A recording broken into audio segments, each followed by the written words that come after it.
Hello students, today we are going to discuss some more properties in our chapter is matter around us pure, and in the last video we discussed about the properties of non-metals, first five properties of non-metals. Now we are going to discuss some more properties of non-metals. Sixth property है non-metals की, non-metals are not strong, they have low tensile strength. जैसे हमने metals में बोला था, metals में क्या हो रहा था, हमारी मेटल्स बहुत स्ट्रांग थी बेटा, राइट. तो उनकी टेंसाइल स्ट्रेंथ भी हाई थी, जिसमें हमने आयरन ब्रिजेस के बारे में डिस्कस किया था. That iron has a strong tensile high tensile strength, very strong metal, right.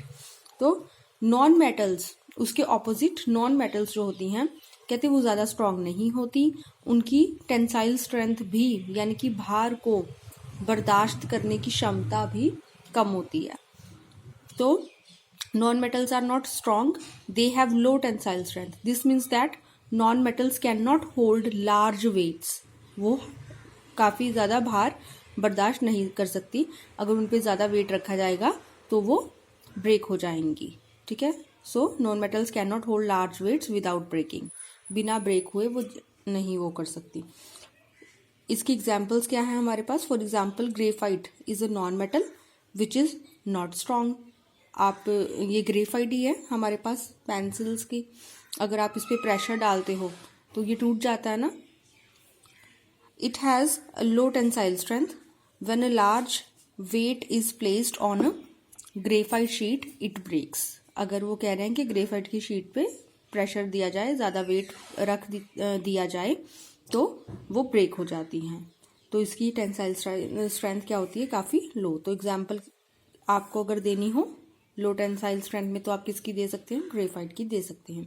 उसके बाद है non metals may be solid, liquid और gases at room temperature. Seventh property क्या कह रही है कि नॉन मेटल्स सॉलिड फॉर्म में भी एग्जिस्ट करते हैं, लिक्विड में भी और गैसेस में भी.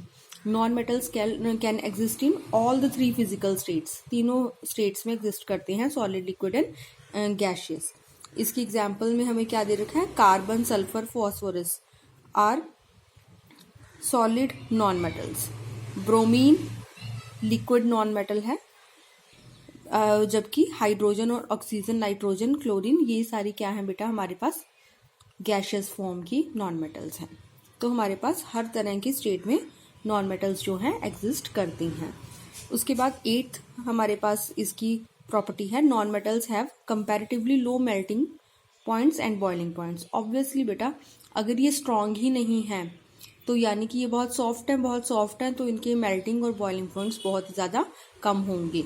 लेकिन ये कह रहे हैं except graphite which is a non metal having a very high melting point. Graphite non metal होने की बजाय भी उसका मेल्टिंग पॉइंट काफ़ी ज़्यादा हाई होता है. तो ये क्या हो गया हमारा exceptional case. This means that non metals melt and vaporise comparatively low temperature. तो लो मेल्टिंग पॉइंट और बॉइलिंग पॉइंट का क्या मतलब है कि जो हमारी मेटल्स हैं वो काफ़ी लो टेम्परेचर पर ही या तो आप कह लो मेल्ट हो जाती हैं और वेपराइज हो जाती हैं. इसकी एग्जाम्पल है हमारे पास सल्फर. सल्फर क्या है, नॉन मेटल है जिसका मेल्टिंग पॉइंट कितना है, सिर्फ 119 degree Celsius.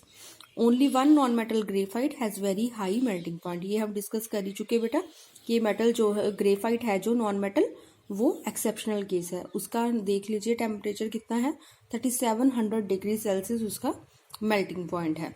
The majority of non metals have very low boiling points due to which they exist as gaseous at room temperature. वो कहते हैं ज़्यादातर नॉन मेटल्स का जो है बॉइलिंग पॉइंट काफ़ी ज़्यादा लो होता है, इसलिए वो रूम टेम्परेचर पर गैसियस फॉर्म में पाई जाती हैं. ठीक है बेटा. नेक्स्ट प्रॉपर्टी देख लेते हैं हम. Non metals have low densities. कहते हैं नॉन मेटल्स की डेंसिटीज भी लो होती हैं. ऑब्वियसली स्ट्रांग ही नहीं है बेटा जब ये. This means that non metals are light substances, काफ़ी हल्की हैं ये. For example sulphur is a solid non metal having a low density of 2 gram per centimetre cube. इसकी डेंसिटी कितनी है, मास पर यूनिट वॉल्यूम इसका कितना है, 2 gram per centimetre cube, which is quite low. The densities of gaseous non metals is very very low. Gaseous state में तो densities और भी कम हो जाती हैं बेटा, और ज़्यादातर हमने कहा है कि रूम टेम्परेचर पे ये गैशियस फॉर्म में पाई जाती हैं नॉन मेटल्स, तो इनकी डेंसिटी डिक्रीज हो जाती है। On non metal iodine has however high density. एक कहते हैं वन हमारे पास नॉन मेटल है जिसका नाम है आयोडीन, वो हमारे पास उसकी डेंसिटी क्या है, काफ़ी हाई होती है बेटा। उसके बाद हमारे पास 10th इसकी एग्जाम्पल है, नॉन मेटल्स आर नॉट स्नॉरस, यानी कि वो किसी भी तरह की रिंगिंग साउंड नहीं देती जब हम उन पे किसी चीज़ को स्ट्राइक करवाते हैं। Not sonorous means this means that solid non metals do not make a ringing sound when we strike them. उसके बाद लास्ट इसकी प्रॉपर्टी है, non metals have many different colours. जैसे हमने मेटल्स में तो बोला था कि वो ग्रेइश कलर की होती हैं ज़्यादातर, लेकिन इसमें वो कह रहे हैं कि नॉन मेटल्स में हमें कई तरह के रंग देखने को मिलते हैं। सल्फर जैसे कि येलो कलर की है, फॉस्फोरस वाइट होता है या फिर रेड फॉस्फोरस भी होता है, ग्रेफाइट ब्लैक कलर में होता है, क्लोरीन येलोइश ग्रीन होती है, ब्रोमीन रेडिश ब्राउन कलर की होती है बेटा, और हाइड्रोजन ऑक्सीजन कलरलेस है, राइट। हाइड्रोजन ऑक्सीजन जो है गैसेस वो कलरलेस है। तो ये कह रहे हैं कि नॉन मेटल्स जो हैं उनके number as compare to metals, non metals गिनती में काउंटिंग में बहुत कम है as compare to metal, but they play very important role in our daily life. लेकिन इनकी हमारी डेली लाइफ में जो ज़रूरत है वो बहुत ही ज़्यादा ज़रूरी है। ये life would not have been possible without the presence of non metals on the earth. अगर हम एक बार इमेजिन कर लें कि हाँ जी नॉन मेटल्स नहीं हैं अर्थ पे, तो क्या लाइफ इमेजिन की जा सकती है बेटा? ऑक्सीजन नहीं होगी हमारे पास, कार्बन नहीं होगा हमारे पास, है ना। तो for example carbon is one of the most important non metal because all the life on this earth is based on carbon compounds, right. हमारे जो सेल्स भी हैं, लिविंग ऑर्गेनिजम्स जो हैं वो कार्बन है ना उन पे बेटा, उनका बना हुआ है वो कार्बन, हाइड्रोकार्बन्स की चेन्स हैं। This is because the carbon compounds like protein, fat, carbohydrate, vitamins, enzymes are essential for the growth and development of living organisms, और ये सब भी में क्या है, कार्बन है। Another non metal oxygen is equally important for the existence of life. अगर life में लाइफ की एग्जिस्टेंस जो है बेटा किस पे बेस्ड है, ऑक्सीजन की प्रेजेंस पे, right. This is because presence of oxygen gas in air is essential for breathing to maintain life. It is also necessary for combustion. आग भी नहीं लगा पाएंगे, मतलब हम सांस भी नहीं ले सकते ऑक्सीजन के बिना, ना ही खाना बना सकते हैं आग जला करके, राइट, क्योंकि वो कम्बशन में हेल्प करती है of fuels which provide us energy for various purposes. तो इस हिसाब से हमारे लिए बेटा नॉन मेटल्स भी काफ़ी ज़्यादा ज़रूरी हैं। थैंक यू बेटा, आज के लिए इतना ही।